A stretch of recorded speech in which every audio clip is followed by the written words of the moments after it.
Barandia korwa asar wangorwa kesi ime ya kiombe kima kitamna kesi Pastors and Clergy Forum nikabaga ndratane mirobali yabo yogo chiko jara kababa gusabira ensi ya Kenya asirizo kuliale rawanya kababa kora ege karo ime gosese kanisa yamo ime ye bunge ya Kitutu Church South sebanyara kababa gukwanira igoro y'umurobali yabo gukora amasabo yogo sabira ensi ya Kenya.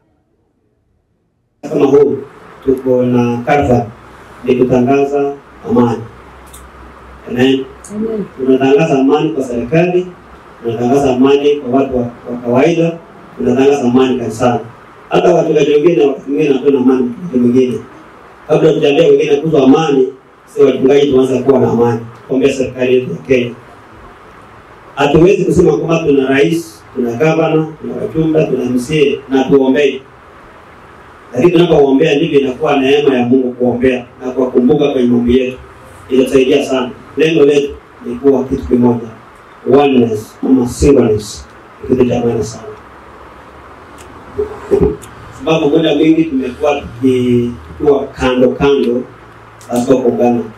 Lakini kwa neema hii Mungu ametupatia kama wachungaji, la kwanza lengo letu ni Kisii County Pastors and Clergy Forum kuwa kitu kimoja. Tutembee pamoja. Naomba wachungaji tuwe kitu kimoja. Maaskofu tuwe kitu kimoja.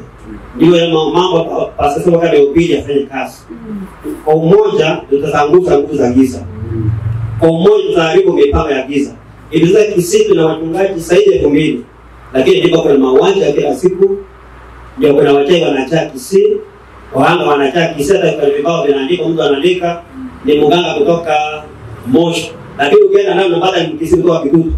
Kanisa limeingia kwenye shida. Na hivi leo hivi hakuna mtu analipenda kanisa, hasa vijana wetu. Hawaendi makanisa, wanasema kanisa haina wema wote. Juu wahubiri na ubiri Injili, haileti neema ya Mungu, haileti baraka. Kwa makanisa yanachunguzwa na ni makanisa makubwa. Sawa vitu wanavyovitangaza. Kuna mmoja kule Machoge na ingine mara kwa kusema Kasarani. Tusaidie ili mwili wa Kristo Yesu usiwe unachunguzwa. Sisi ndio tunasaidia kuongoza serikali na kuonya serikali. Sio serikali sasa kuonya mwili wa Kristo Yesu. Sisi ndio kioo cha dunia hii. Lakini badala ya kuwa kioo tumekuwa vitu tofauti. Tumekuwa na matope. Lakini tuhubiri habari au tupatie heshima yetu. Ili ukikaa mahali lazima mtumishi wa Mungu anakaa. Mtumishi wa Mungu anapita. Sasa imekuwa vice versa.